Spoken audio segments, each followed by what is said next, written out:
Hello दोस्तों, स्वागत है आपका रंकायन एकेडमी के यूट्यूब प्लेटफॉर्म पे। मैं हूं प्रशांत पूजन। दोस्तों, जैसा कि आपको पता ही है कि एसएससी एमटीएस हवलदार का पेपर कब है। अप्रैल में डिसाइड हो गया है दोस्तों कि एसएससी एमटीएस हवलदार का पेपर अप्रैल में होगा, ठीक है ना। तो इसके लिए हम लोग जो प्रैक्टिस सेट की सीरीज चला रहे हैं उस क्रम में आज चौथा प्रैक्टिस सेट दोस्तों हम लेके आए हैं, जिसमें जीके जीएस के 25 महत्वपूर्ण प्रश्न यहां पर हम सॉल्व करने वाले हैं। तो आइए फटाफट देखते हैं प्रश्न और उनके ऑप्शन और उनके आंसर, ठीक है। तो दोस्तों आशा करते हैं कि आप लोग ऐसे प्रश्नों को हैंडल कर पा रहे होंगे। नहीं तो आप यदि नहीं कर पा रहे हैं तो उसके लिए हम मैराथन क्लास लेके आएंगे, जहां पर आप अपनी तैयारी को और स्ट्रांग कर सकते हैं। तो दोस्तों पहला ही प्रश्न क्या है, वेद समाज के बारे में निम्नलिखित में से कौन सा कथन सही है, ठीक है ना। दोस्तों समाज कौन सा, वेद समाज। वेद समाज के बारे में निम्नलिखित में से कौन सा कथन सही है। तो वेद समाज एक ब्रह्म समाज के कॉन्सेप्ट पे ही बनाया गया था, जिसमें जाति व्यवस्था के उन्मूलन का यहाँ पे आधार रखा गया था। तो इसकी स्थापना 1864 में मद्रास अब चेन्नई में हुई थी। बिल्कुल सही बात है, ठीक है ना। इसने जाति भेद को खत्म करने और विधवा पुनर्विवाह और महिला शिक्षा को बढ़ावा देने के लिए कार्य किया था। दोस्तों बिल्कुल सही बात है। इसकी स्थापना 1864 में मद्रास अब चेन्नई में हुई थी और इसने जाति भेद को, विधवा पुनर्विवाह को, महिला शिक्षा को बढ़ावा देने का कार्य किया था। तो जब दोनों ऑप्शन ही सही है तो इसका आंसर क्या होगा, इसका आंसर डी होगा, ठीक है। अब बात करते हैं निम्नलिखित में से किसने महात्मा गांधी को महिलाओं को नमक सत्याग्रह आंदोलन, दोस्तों जो नमक तोड़ने का आंदोलन चला था, ठीक है ना, जो दांडी तक यात्रा चली थी, भाग लेने की अनुमति देने के लिए सहमत किया था कि गांधी जी जो नमक सत्याग्रह आंदोलन है इसमें महिलाएं भी भाग लेंगी, महिलाएं भी आपके साथ क्या करेंगी, आंदोलन को और आगे बढ़ाएंगी, आपके साथ चलेंगी। उसके लिए कमला देवी, दोस्तों कमला देवी चट्टोपाध्याय ने महात्मा गांधी जी को मना लिया था कि बापू ऐसा करिए कि महिलाओं को भी साथ ले चलिए, ठीक है ना। प्रश्न नंबर दूसरे का आंसर पहला होगा। अब बात करते हैं निम्नलिखित में से किसे अशुद्धियों से मुक्त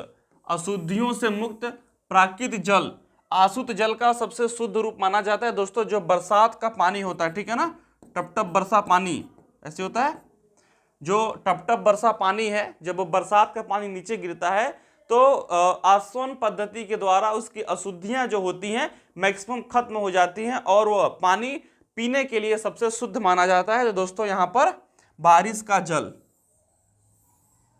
इसका आंसर बारिश का जल होगा। लेकिन एसएससी एमटीएस के प्रीवियस में इसका आंसर झरने का जल दिया है, जो कि वहां पर मिस्टेक हुआ है। हमने बहुत सारे सोर्स से चेक किए, ठीक है ना, और इसका फाइनल आंसर बारिश का ही जल है। तो आप लोग कंफ्यूज मत होइएगा। अब बात करते हैं ग्रामीण रोजगार सृजन कार्यक्रम में शुरू किया गया था, ठीक है दोस्तों ना। ग्रामीण यानी कि गांव में रोजगार सृजन, वहां पर कार्य को सृजित करने के लिए कि गांव में लोगों को रोजगार मिले, इसके लिए दोस्तों 1995 में, कब, 1995 में कार्यक्रम शुरू किया गया था, ग्रामीण रोजगार सृजन कार्यक्रम, ठीक है। तो ऐसे कार्यक्रम भी महत्वपूर्ण होते हैं। कांटेदार बनों और झाड़ियों, जैसे कि आप लोग रेगिस्तान के जंगलों में आप लोग देखते होंगे कि जो वन होते हैं काफी कांटेदार होते हैं और झाड़ियां होती हैं। जलवायु पारिस्थितिकी निम्नलिखित में से किस पौधे की प्रजाति के लिए सबसे आदर्श है। तो ऑप्शन क्या है, शीशम, हबुसा, सागौन या फिर यूफोरबिया। तो दोस्तों जो झाड़ेदार कांटेदार वन होते हैं, झाड़ियां होती हैं, वो यूफोरबिया, ठीक है ना, यूफोरबिया के जो प्रकार के पौधे होते हैं उनके लिए एक आदर्श जलवायु मानी जाती है कि यूफोरबिया प्रजाति के पौधे ही कांटेदार वनों और झाड़ियों की तरह जो भी जलवायु परिस्थिति के लिए अनुकूल होते हैं, ठीक है ना। जहाँ पर कम वर्षा होती है वहाँ पर यूफोरबिया प्रजाति के पौधे पाए जाते हैं। अब बात करते हैं चोलों के शासनकाल में, जो चोल साम्राज्य था उसके शासनकाल में किसी विद्यालय के रखरखाव के लिए दी गई भूमि को किस नाम से जाना जाता था। दोस्तों जो चोलों का साम्राज्य था, यदि चोल शासक किसी को विश्वविद्यालय और लोगों को शिक्षित करने के लिए जब कोई भूमि देते थे तो उस भूमि को भूमि नहीं साला भोग कहते थे, ठीक है ना। बहुत बच्चे यहाँ पे देवदान लगा के आएंगे, लेकिन चोलों के शासनकाल में साला भोग यहाँ पर दिया गया था। दोस्तों एक प्रकार ने अकबर ने भी भूमि दिया था, आप लोग को पता है, जहां पर अमृतसर शहर बसा है। क्वेश्चन नंबर 7 क्या है, एक्स जिसकी आयु 10 वर्ष है, ठीक है ना, एक्स की आयु कितनी है, 10 वर्ष है, एक कारखाने में कार्यरत है, एक्स के निम्नलिखित में से किस अधिकार का उल्लंघन किया जा रहा है। दोस्तों आपको पता ही है कि जो यहाँ पर शोषण के विरुद्ध अधिकार है, हमारे मौलिक अधिकार में शोषण के विरुद्ध अधिकार है, उसमें क्या बोला गया है कि छोटे बच्चों को कारखानों में कार्य करना वंचित है उनको, यानी कि 14 साल से कम उम्र के बच्चे कारखाने में तो डेफिनेटली नहीं ही जा सकते, तो इसकी उम्र कितनी है, 10 है। तो यह शोषण के विरुद्ध अधिकार यानी कि फंडामेंटल राइट का वायलेशन कर रहा है वह कंपनी जो कि 10 वर्ष के बच्चे को कार्य पर लगा रखा है। अब इसके बाद दोस्तों प्रश्न नंबर 8वां क्या है, सागा दावा या तिहरा सौभाग्यशाली, सागा दावा या तिहरा सौभाग्यशाली ब्लेस्ड महोत्सव भारत के किस राज्य में मनाया जाता है। तो मैं आपको बता दूं कि दोस्तों यह महोत्सव सिक्किम में मनाया जाता है। ऑप्शन क्या है, सिक्किम, आंध्र प्रदेश, कर्नाटक और उत्तर प्रदेश। तो मैंने सभी महोत्सव के जो भी वीडियो है, महोत्सव और नृत्य के वीडियो पहले ही हम लोग बना चुके हैं, पोस्ट कर चुके हैं। जिस बच्चों को महोत्सव और उत्सव नृत्य में दिक्कत हो उस वीडियो को जाकर देख लीजिए। तो सागा दावा या तिहरा सौभाग्यशाली ब्लेड्स महोत्सव दोस्तों भारत के सिक्किम राज्य में मनाया जाता है, ठीक है। इसके बाद बात करते हैं निम्नलिखित में से किस देश में झुमझू कृषि को कोनुकू के नाम से जाना जाता है, ठीक है ना। कौन सी कृषि, झुमझू कृषि को कोनुको नाम से जाना जाता है। तो वियतनाम, मेडागास्कर, अमेरिका और वेनेजुएला। तो दोस्तों इसका आंसर क्या होगा, वेनेजुएला, ठीक है ना। वेनेजुएला में झुमझू कृषि को कोनुकू के नाम से जाना जाता है, तो इसका आंसर क्या होगा, वेनेजुएला होगा। अब बात करते हैं मानव शरीर की लार में, जो दोस्तों लार होता है, जो हम कोई खाना खाते हैं तो लार उसे समेट के डाइजेस्ट या फिर निगलने में हमारी सहायता करता है, ठीक है ना। यदि लार ना हो तो आप खाने को निगल नहीं सकते। निम्नलिखित में से कौन सा एंजाइम पाया जाता है जो स्टार्च को साधारण शर्करा में तोड़ देता है, ठीक है ना। लार में दोस्तों कौन सा एंजाइम पाया जाता है जो कि स्टार्च को साधारण शर्करा में तोड़ देता है। तो इसका नाम क्या है, एमाइलेज। इसका नाम क्या है, एमाइलेज। दोस्तों हमारे लार में एमाइलेज नामक एंजाइम पाया जाता है जो कि स्टार्च को शर्करा में तोड़ देता है और लार की मदद से ही हम खाने को निगल पाते हैं। इसके बाद दोस्तों 4 गुलाम आवेश को 6 वोल्ट के विभवांतर वाले 2 बिंदुओं तक ले जाने में किए गए कार्य की मात्रा, देखिए यहाँ पे कार्य है तो जो इसका मात्रक होगा वो डेफिनेटली जूल ही होगा, ठीक है ना।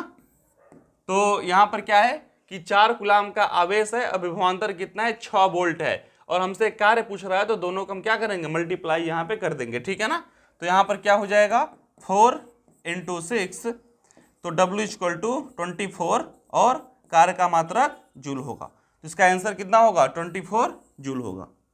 इस तरीके के सामान्य प्रश्न जो होते हैं जो कि सिर्फ और सिर्फ फार्मूले पे बेस होते हैं, कभी कभी पूछ देता है। आर्थिक सर्वेक्षण सन 2022-23 के अनुसार वर्ष सन 2023-24 में भारत की आर्थिक विकास दर कितनी अनुमानित की गई है, ठीक है ना। जो इसका आर्थिक विकास दर है, डेवलपमेंट रेशियो है इकोनॉमी में, उसकी विकास दर कितनी होगी, उसकी डेवलपमेंट कितनी होगी दोस्तों, 6.5%। तो सन 2023-24 में भारत की जो आर्थिक विकास दर होती है वह 6.5% अनुमानित की गई है, ठीक है ना।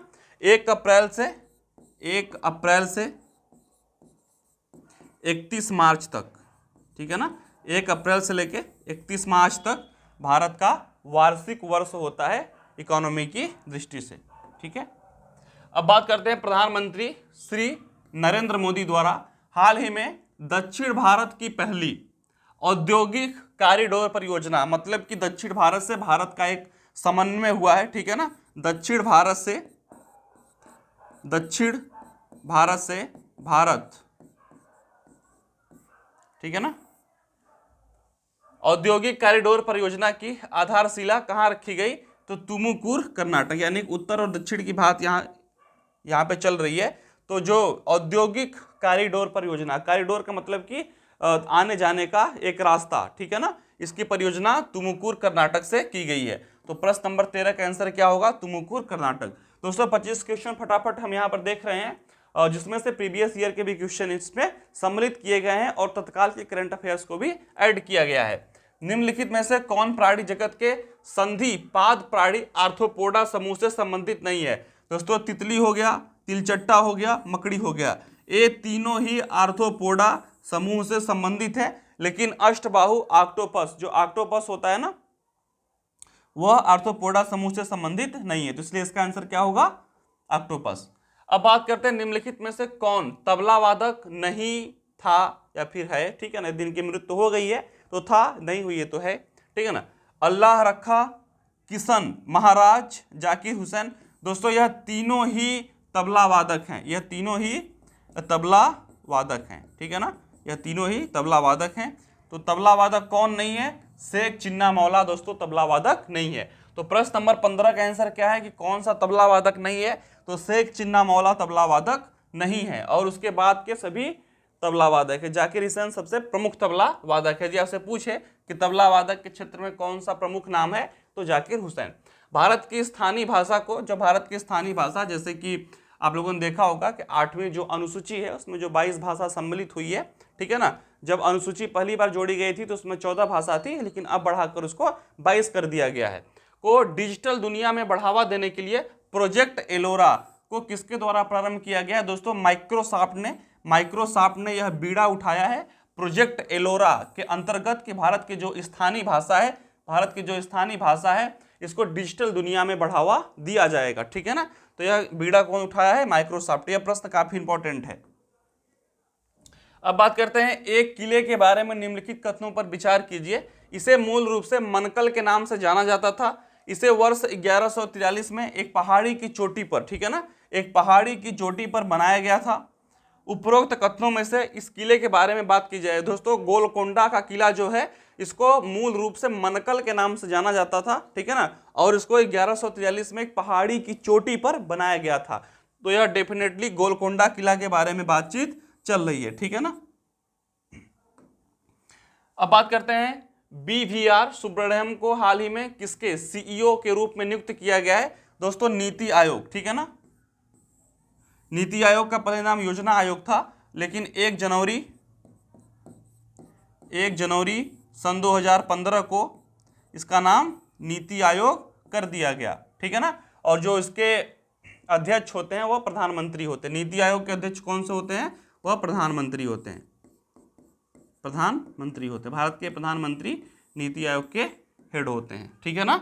और 1 जनवरी सन 2015 को नीति योजना आयोग से इसको नीति आयोग में कन्वर्ट कर दिया गया। तो BVR सुब्रमण्यम को हाल ही में नीति आयोग के CEO, चीफ एग्जीक्यूटिव ऑफिसर के रूप में नॉमिनेट किया गया है। हाल ही में नीसू यूके द्वारा किसे lifetime achievement honour award सन 2023 प्रदान करने की घोषणा की गई। दोस्तों इसका संबंध भारत से है और भारत के पूर्व प्रधानमंत्री से है, जो कि 10 साल भारत के प्रधानमंत्री रहे हैं, मनमोहन सिंह को जो यूके बेस्ड नीसू द्वारा lifetime achievement honour award सन 2023 प्रदान करने की घोषणा की गई है। तो इसका मतलब कि एक प्रश्न तो इससे बनना कंपलसरी है, ठीक है ना। तो मनमोहन सिंह को यह लाइफ टाइम अचीवमेंट अवार्ड देने की घोषणा की गई है।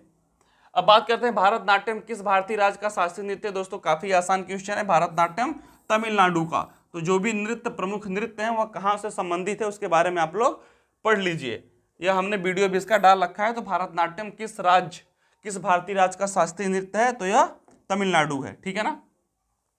प्राचीन भारत में महाजनपदों के शासक फसलों की उपज का कितना कर में वसूलते थे। दोस्तों जो महाजनपद काल था, ठीक है ना, जो महाजनपद काल था उसमें जो शासक थे, जैसे कृषक वर्ग ने फसल उगाया तो उसका 1/6, ठीक है ना, 1/6 भाग जो था वह टैक्स के रूप में लेते थे।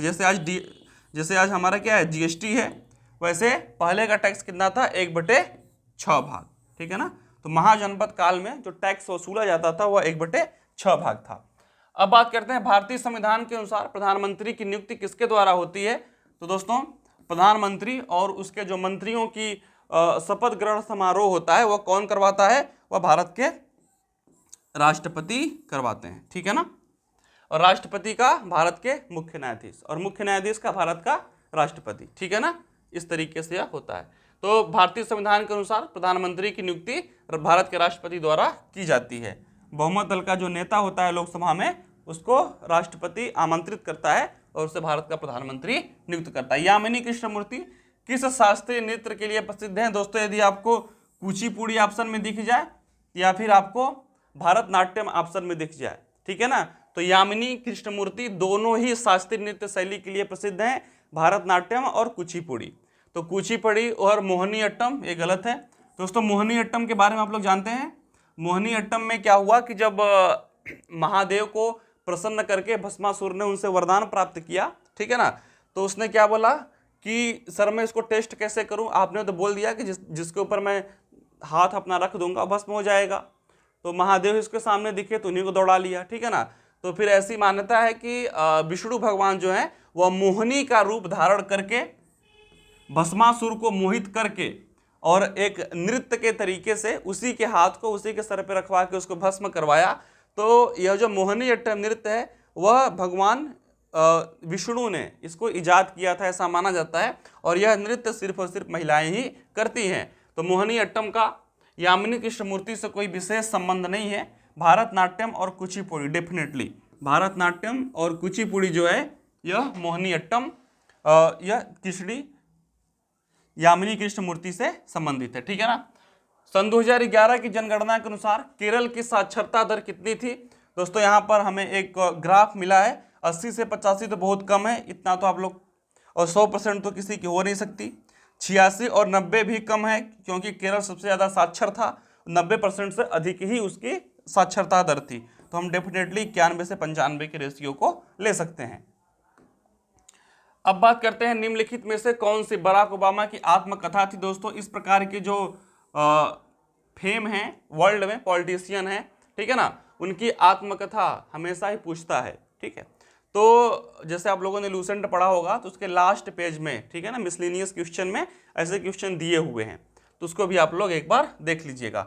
Dream of my father, a story of race of inheritance, the test of my life, chronicles, matters of description. दोस्तों जो बराक ओबामा थे, ठीक है ना, अभी भी हैं, और जो यूएसए है उसके प्रेसिडेंट थे। तो dreams of my father, a story of race of inheritance, ठीक है ना। तो यह क्या है? यह बराक ओबामा की ऑटोबायोग्राफी है, आत्मकथा है। आप लोगों ने देख लिया कि 25 प्रश्नों को हमने काफ़ी तेज़ी से दोस्तों सॉल्व कर लिया। ऐसे ही प्रैक्टिस सेट और जो मैराथन क्लासेस हैं, ठीक है, और गाइडेंस के लिए आप लोग रैंकाइन एकेडमी को सब्सक्राइब कर लीजिए, उसको फॉलो कर लीजिए। तो मिलते हैं नेक्स्ट वीडियो में, तब तक के लिए धन्यवाद।